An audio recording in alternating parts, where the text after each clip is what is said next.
क्योंकि जबान से ही अक्सर गुनाह होते हैं। ज्यादा जबान इस्तेमाल करोगे फिसलेगी। इसलिए हजरत अबू बकर सिद्दीक कभी कभी कान में मिसवाक लगाते थे। यह मिसवाक, नमाज का टाइम हुआ, मिसवाक किया, फिर कान में लगा लिया। इस मिसवाक को एक बार अपने दाहिने हाथ में पकड़े और जबान खींच रहे थे ऐसे, और मिसवाक जबान पे मार रहे थे ऐसे। हजरत उमर ने कहा ये क्या कर रहे हो? कहा इस जबान को सजा दे रहा हूं। कहा किस बात की? यही ज्यादा बोलती है, इसको औकात में रख रहा हूं, इसको बता रहा हूं, देख अगर ज्यादा बोलने का काम तूने किया तो तेरी पिटाई लगेगी इस मिसवाक से। ऐसा मैं इसलिए कर रहा हूं ताकि जबान हमारी कंट्रोल में रहे, क्योंकि अक्सर लोग जहन्नम में जबान की वजह से जाते हैं। यही वजह थी कि अल्लाह के नबी सल्लल्लाहु अलैहि वसल्लम ने जन्नत में जाने वाले लोगों की जब एक लिस्ट तैयार की तो उन नौजवानों को नहीं भूला। फरमाया, आए नौजवानों, तुम मुझे दो चीजों की जमानत दो, तुम मुझे दो चीजों की जमानत दो, मैं तुम्हें जन्नत की जमानत देता हूं। मैं यज़मली, कौन है जो मुझे दो चीजों की जमानत देता है? तुम मुझे दो चीजों की गारंटी दो, मैं तुम्हें जन्नत की गारंटी देता हूं। सहाबा ने पूछा, अल्लाह के नबी वो दो चीजें क्या हैं? आपने फरमाया, अल फमू वल फर्ज, एक मुंह, एक जबान और दूसरी शर्मगाह यानी जिनाकारी। तुम मुझे इन दो चीजों की जमानत दे दो कि मैं जबान से जो भी बोलूंगा सच बोलूंगा, कभी झूठ नहीं बोलूंगा, कभी किसी की गीबत नहीं करूंगा, कभी किसी की बुराई नहीं करूंगा, कभी किसी की चुगली नहीं करूंगा, कभी किसी को तकलीफ नहीं पहुंचाऊंगा। और दूसरी इस बात की गारंटी दे दो कि मैं किसी की मां बहन बेटी पर गलत नजर नहीं डालूंगा और उसको कभी गलत नजर से नहीं देखूंगा, जिना नहीं करूंगा। तुम अपनी इन दो चीजों की जमानत दे दो, जो मुझे इन दो चीजों की जमानत देगा मैं उसको जन्नत की जमानत देता हूं, यानी वो मेरे साथ जन्नत के अंदर जाएगा। जबान की वजह से अक्सर लोग जहन्नम में जाते हैं और दूसरी शर्मगाह जिनाकारी की वजह से जहन्नम का शिकार होते हैं लोग। तो मेरे प्यारे साथियों, अल्लाह के रसूल बहुत कम बोला करते थे और कम बोलने का हुक्म भी दिया करते थे कि लोगों जरूरत के तहत बस बोलो, ज्यादा मत बोलो।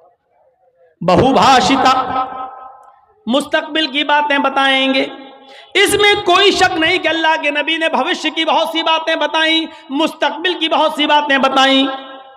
कुर्बे क़यामत ऐसा होगा, ऐसा होगा, ऐसा होगा, लेकिन आपने अपनी तरफ से कुछ नहीं बताया। मा यंतिक़ु अनिल हवा इन हुवा इल्ला वह्युन यूहा, मेरे नबी अपनी तरफ से कुछ नहीं बोलते, वो जो कुछ भी बोलते हैं अल्लाह रब्बुल आलमीन की तरफ से वही के आ जाने के बाद। लेकिन मुस्तकबिल की बातें बताई, ये बात ठीक है नहीं? देखिए, अल्लाह के नबी ने 1400 साल पहले फ्यूचर की ये बात बताई थी जो आज हर्फ बहर्फ साबित हो रही है। निसाउन कासियातुन आरियातुन मुमीलातुन वमाइलात। एक ऐसा जमाना आ जाएगा, एक ऐसा जमाना आ जाएगा कि तुम देखोगे लोगों को, तुम देखोगे औरतों को, तुम देखोगे लेडीज को, तुम देखोगे ख्वातीन को, तुम औरतों को देखोगे कासियात, देखने में तो वो कपड़े पहने हुए दिखाई देंगी, बज़ाहिर तो उनके जिस्म पर कपड़ा होगा। आरियात, लेकिन हकीकत में वो बरहना होंगी, हकीकत में वो नंगी होंगी। कपड़ा तो पहनेंगी लेकिन कपड़ा पहनने के बावजूद वो नंगी होंगी, वो बरहना होंगी। आज उनके कपड़े देख लो, छोड़िए शादियों का हाल, जलसे में आने वालियों को देख लो। ईद और बकरीद के दिन औरतों के पहनावे देख लो, और अपनी जवान बच्चियों को देख लो जिनकी उम्र 10 साल से बड़ी है। याद रखिएगा, 10 साल से बड़ी लड़की के ऊपर पर्दा फर्ज हो जाता है। 10 साल से बड़ी लड़की का फिर सर का एक बाल भी किसी गैर मर्द को नहीं दिखना चाहिए। हमारी नजरों में बहुत मामूली बात है, छोटी है। अल्लाह के रसूल ने फरमाया था, जब तुम्हारा बेटा 7 साल का हो तो उसको नमाज का हुक्म दो, और 10 साल का हो तो नमाज के लिए जबरदस्ती करो, ना पढ़े तो उसको मारो पीटो। 10 साल के बाद कुरान और हदीस के सारे अहकाम नाफिज हो जाते हैं।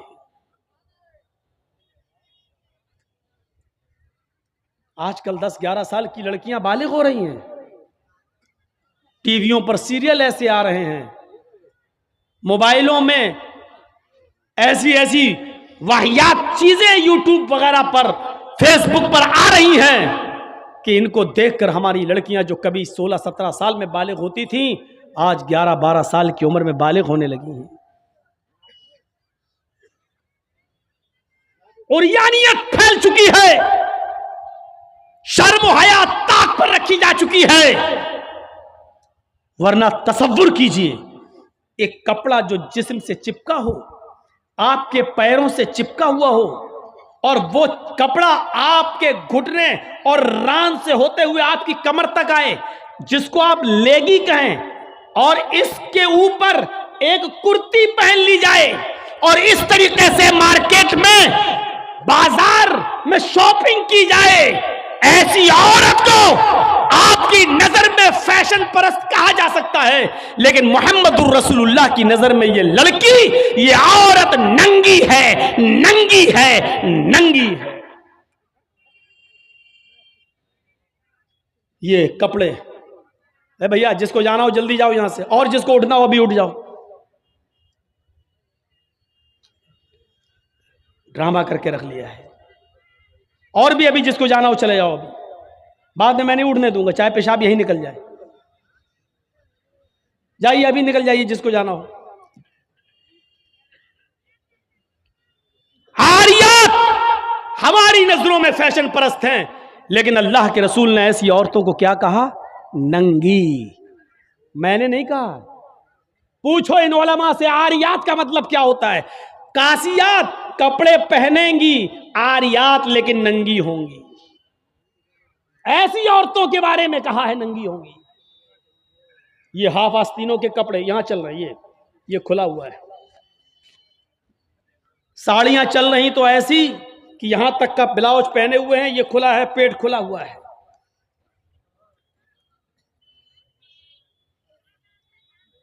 और जो चंद बुरके अब चल भी रहे हैं बिहार बंगाल में, पहले तो चलते नहीं थे, तो अब बुरकों में भी डिजाइन चलने लगी है। कड़े हुए बुरके, डिजाइनदार बुरके। अब एक बात बताइए, बुरके को आप एक तो डिजाइनदार बना रहे हैं, और दूसरा जब औरत या लड़की जब बुरका ओढ़ती है तो सीने पर फूल बना दिए आप। ये बताइए यहां फूल बनाने की क्या जरूरत थी? जब वो पहनती है तो फूल सीने पर, और वो लड़की ने ये बुरका खरीदा क्यों? इसका मतलब क्या है कि वो भी इसलिए खरीद रही है ताकि मेरे फूलों पर नजर। ये सुनना पड़ेगा तुम्हें नहीं, तुम्हारे बाप को भी सुनना पड़ेगा।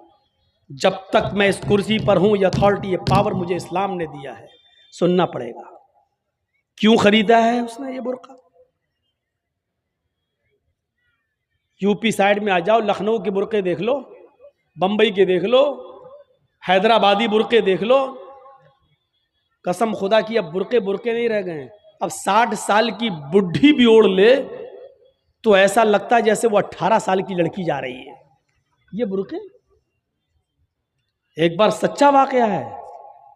60, 65, 70 साल की बुढ़िया ऐसा ही बुरका ओढ़ के चेहरा छुपा के जा रही थी धीरे धीरे। भाई बुढ़ी थी वो, धीरे धीरे चल रही थी, तो एक लड़का उसका पीछा करने लगा।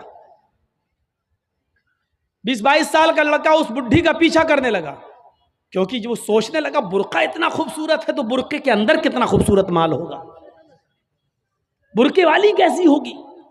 उसका पीछा करने लगा। बुढ़िया धीरे धीरे चल रही, लड़का समझ रहा मुझे लिफ्ट दे रही, मेरी वजह से धीरे धीरे चल रही, जबकि वो अपनी कमजोरी की वजह से धीरे धीरे चल रही। बुढ़िया समझ गई कि लड़का मेरा पीछा कर रहा है, तो थोड़ी दूर चलने के बाद उसने अपना नकाब खोला और अपनी तुतलाती जबान में बोली, बेटा। लड़के का तो मूड खराब हो गया, कमबख्त मेरा तो मामला ही गड़बड़ हो गया।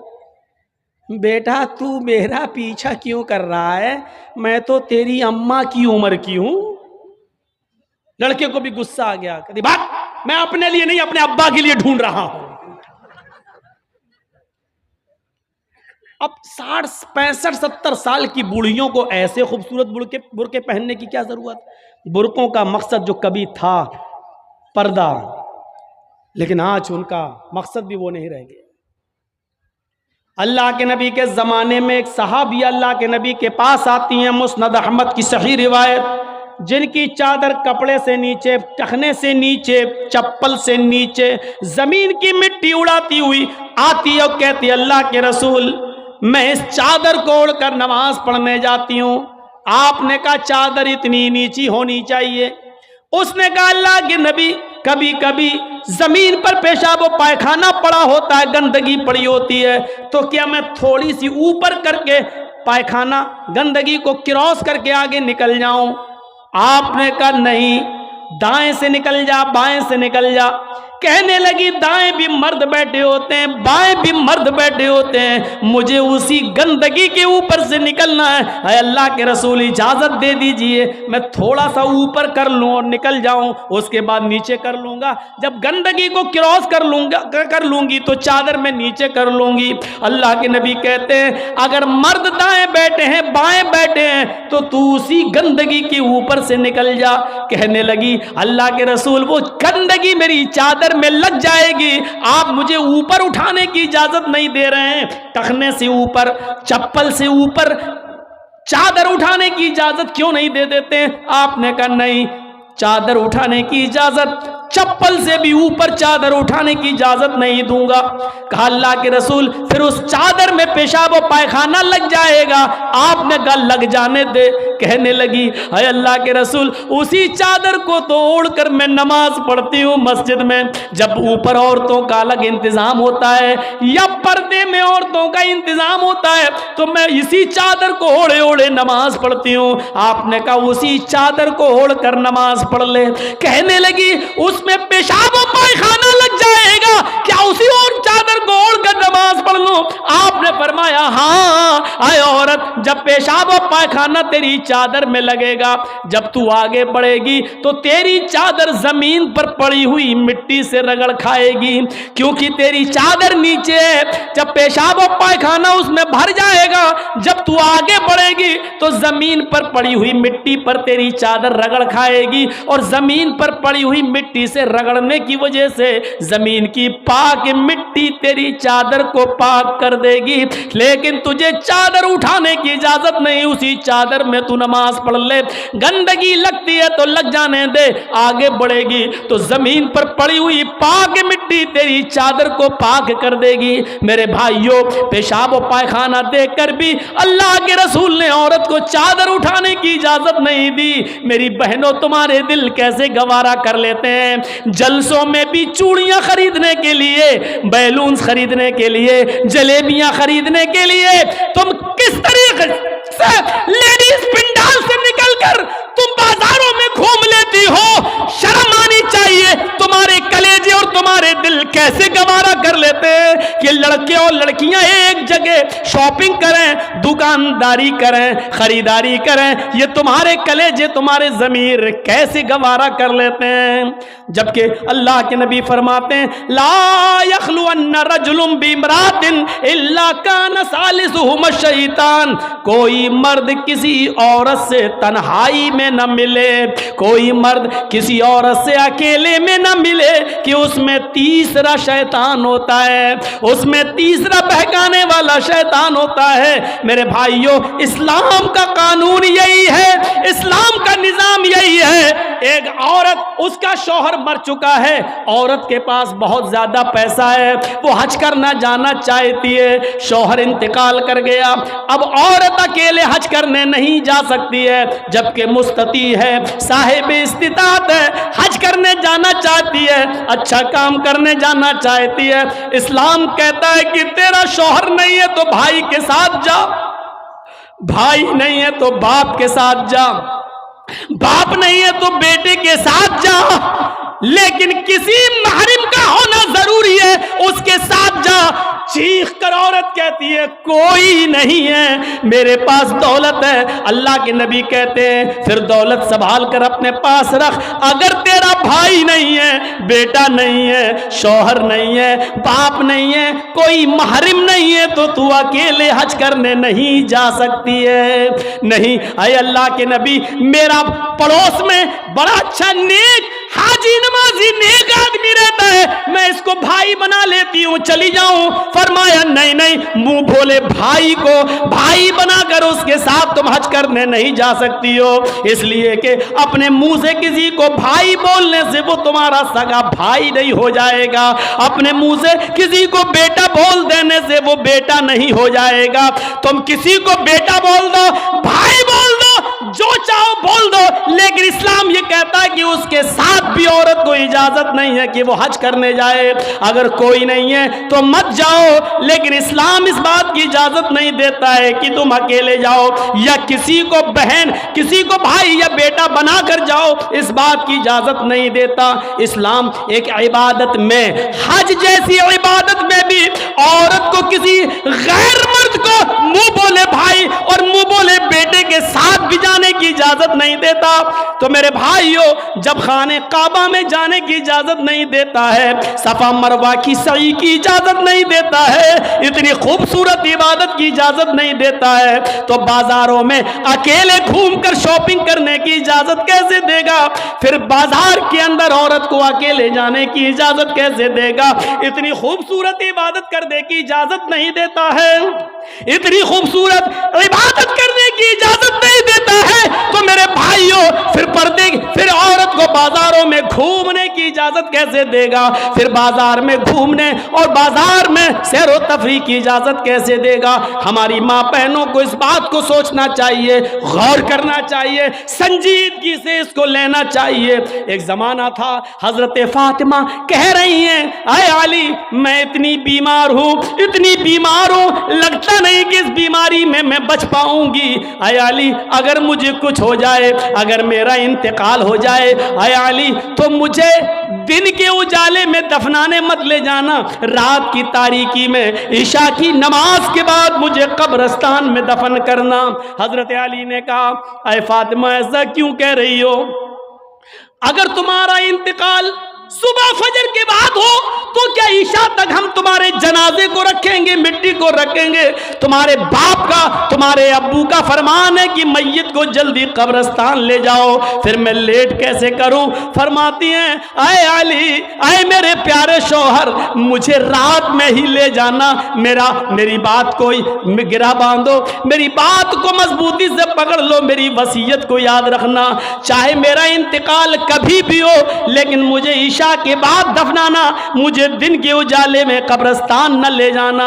ऐ अली मैं नहीं चाहती हूं कि मेरे मुर्दा जिस्म पर पड़े हुए कफन पर भी किसी गैर मर्द की नजर पड़े, मैं अपने कफन पर भी किसी गैर मर्द की नजर नहीं पड़ने देना चाहती हूँ। ऐ अली मुझे रात में ले जाना, दिन के उजाले में नहीं, मैं नहीं चाहती कि मेरे कफन पर भी किसी गैर मर्द की नजर पड़े। मेरे भाइयों, इंतकाल के बाद निकाह जायज नहीं है, इंतकाल के बाद शादी नहीं होती है, लेकिन इंतकाल के बाद भी अपने जिस्म को तो छोड़ो, अपने कफन को भी किसी गैर मर्द को देखने की इजाजत नहीं दे रही हैं। ये था हजरत फातिमा का पर्दा।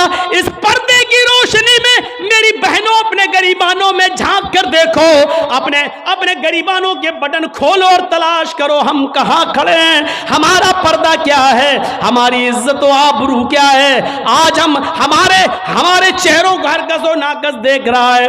कल तक हमारे इन खूबसूरत गालों को कभी आसमान की निगाहों ने भी नहीं देखा था, चांद और सितारों ने भी नहीं देखा था, और आज जो चाहता है देख लेता है, हर कसो नाकस जिसको चाहो आज वो बड़ी आसानी से हमारी बहनों बेटियों का दीदार कर रहा है। और एक और बात, जितना अमीर बाप है, जितना अमीर बाप है, जितना भी बाप अमीर मिलेगा आपको, आप देखिएगा उसकी बेटी उतने ही कम कपड़े पहने हुए होगी। किस बात का अमीर है तू? काहे का अमीर है तू? अपनी बेटी को 5 मीटर का कपड़ा लाकर नहीं दे सकता है तो काहे का अमीर है तू? कंजूस और बखील बाप। अल्लाह ताला ने इन अमीरों को ऐसी सजा दी है, ऐसी सजा दी है। कल तक ये गरीबों की लड़कियों को डांस कराया करते थे, आज अल्लाह ताला ने इन अमीरों की लड़कियों के जिस्मों से कपड़े उतार कर उनको लोगों की नजरों को दीदार करने पर मजबूर कर दिया। आज इन अमीरों की लड़कियों के जिस्मों से कपड़े उतरवा कर आज गरीब इन लड़कियों को देख रहे हैं, उनका नजारा कर रहे हैं। आज अमीरों को अल्लाह ने ये सजा दी है।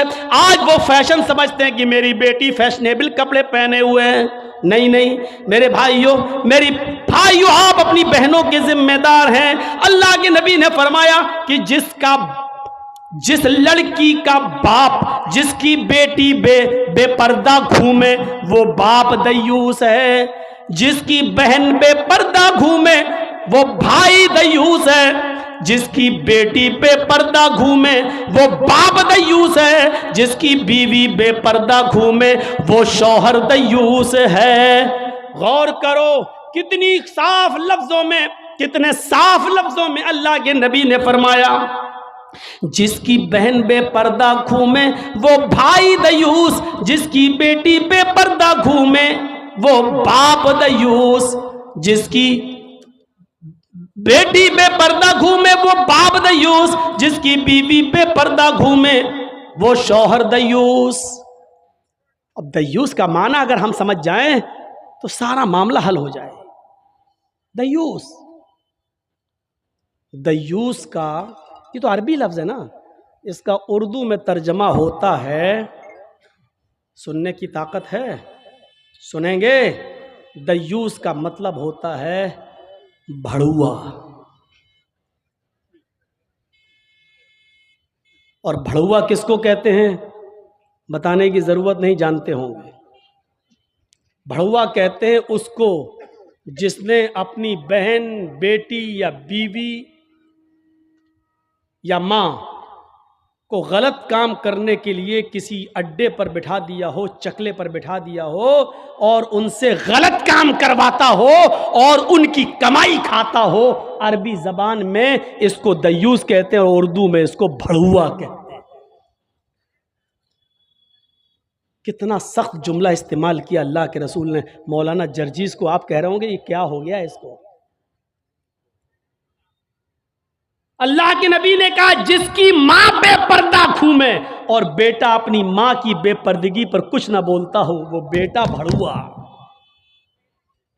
जिसकी बीवी बेपर्दा घूमे और शौहर अपनी बीवी की बेपर्दगी पर कुछ ना बोले वो शौहर भड़ुआ। जिसकी बहन बेपर्दा घूमे और वो भाई अपनी बहन की बेपर्दगी पर खामोश रहे वो भाई भड़ुआ। और जिसकी बेटी बेपर्दा घूमे और बाप अपनी बेटी की बेपर्दगी पर खामोश रहे वो बाप भड़ुआ। दयूस कह दो मौलाना चलेगा, भड़ुआ मत कहो, अच्छा नहीं लग रहा है। हम कब कह रहे हैं कि अच्छा लग रहा है? हमको अच्छा लगाना कब है? जब अच्छा ही लगने लगे तो फायदा क्या है? इंजेक्शन ऐसे लगाओ दर्द ना हो। बात साहब ऐसा हो सकता है कि इंजेक्शन लगे और दर्द ना हो?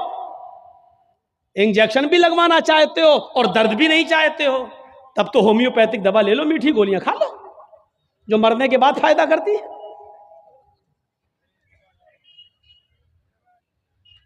होम्योपैथिक दवा के बारे में यही मशहूर है, बहुत लेट फायदा करती है, तो हमने कह दिया मरने के बाद फायदा करती है। लेकिन सिस्टम मिल जाए तो जादू की तरह भी फायदा करती है, बहुत जल्दी भी करती है। तो जब आपको मीठी गोलियां ही खाना है होम्योपैथिक दवा तो फिर मत कराओ तकरीरें, और तकरीर करा रहे हो तो सुनो, सुनना पड़ेगा। कितने लोग हैं आज जो अपनी बीवी की बेपर्दगी पर सवाल उठाते हैं? कितने ऐसे हैं जिनकी बेटियां आज बेपर्दा घूमती हैं और वो बाप अपनी बेटियों को डांटते हैं? अगर माँ बाप अपनी बेटियों को सही से जिम्मेदारी निभाने लगे तो आज एक भी लड़की के पास एंड्रॉयड मोबाइल ना हो। हमारी 18-20 साल की लड़की जिसकी शादी नहीं हुई घर पे रहती है, उसके हाथ में एंड्रॉयड मोबाइल चीख चीख के बता रहा है कि बाप की तरबियत में कमी है, बाप अपनी बेटी पर पूरा का पूरा हुक्मरान नहीं है, हाकिम नहीं है। या ये कह रहा है बेटी के हाथ में वो एंड्रॉयड मोबाइल चीख चीख के कह रहा है ये बाप ना कर रहा है, बेटी के आगे बाप की नहीं चल रही है, बाप मजबूर हो चुका है। मेरे भाइयों अगर बाप मजबूर ना होता तो बेटी के हाथ में एंड्रॉयड मोबाइल नहीं होता। क्या जरूरत है बेटी के हाथ में देने की? वो तो घर में रहती है, क्यों चलाएगी साहब? आपकी बेटी 18-20 साल की क्यों फेसबुक चलाएगी? क्यों व्हाट्सएप चलाएगी, क्यों मैसेंजर चलाएगी? और आप कैसे अपनी बेटी को फेसबुक और मैसेंजर और व्हाट्सएप चलाने के लिए ढील दे सकते हैं? कैसे? आपका यह दिल कैसे गवारा कर लेता है? आप जिम्मेदार हैं। हमारी ये बेटियां कल बच्चों की माएं बनेंगी। शादी के बाद इनको अपने बच्चों की तरबियत करना है। मां के कदमों के नीचे जन्नत बताई गई है। हालांकि ये कोई हदीस नहीं है, एक मकूला है, लेकिन बच्चे अपने मां के कदमों के नीचे जन्नत कैसे ढूंढें? ये आजकल की मां के कदमों के नीचे जन्नत है? जिसको खुद नहीं मालूम कि कदम मेरे कहां हैं, उसके कदमों के नीचे बच्चे जन्नत ढूंढेंगे? हमें सोचना है, हमें अपनी बेटियों की तरबियत करना है। इमाम अहमद इब्न हंबल अपनी मुस्नद के अंदर एक वाकया नकल करते हैं कि एक सहाबिया थी, उनके घर में एक बच्चा पैदा हुआ। एक सहाबिया थी, उनके घर में एक बच्चा पैदा हुआ। जब बच्चा पेशाब करता था तो पानी का लोटा उस बच्चे की शर्मगाह पे डाल देती थी। जैसी बच्चे ने पेशाब किया वो पानी लाती और शर्मगाह पे डाल देती। वो सहाबिया कहती हैं, मेरा बेटा जब चलने के लायक हुआ, पहला दिन था उसका चलने का, पहला दिन था मेरे बेटे के चलने का, पहला दिन था मेरा बेटा खड़े होकर जब चला, मेरे बेटे को जब पेशाब की जरूरत महसूस हुई तो उसने पानी का बर्तन देखना शुरू कर दिया।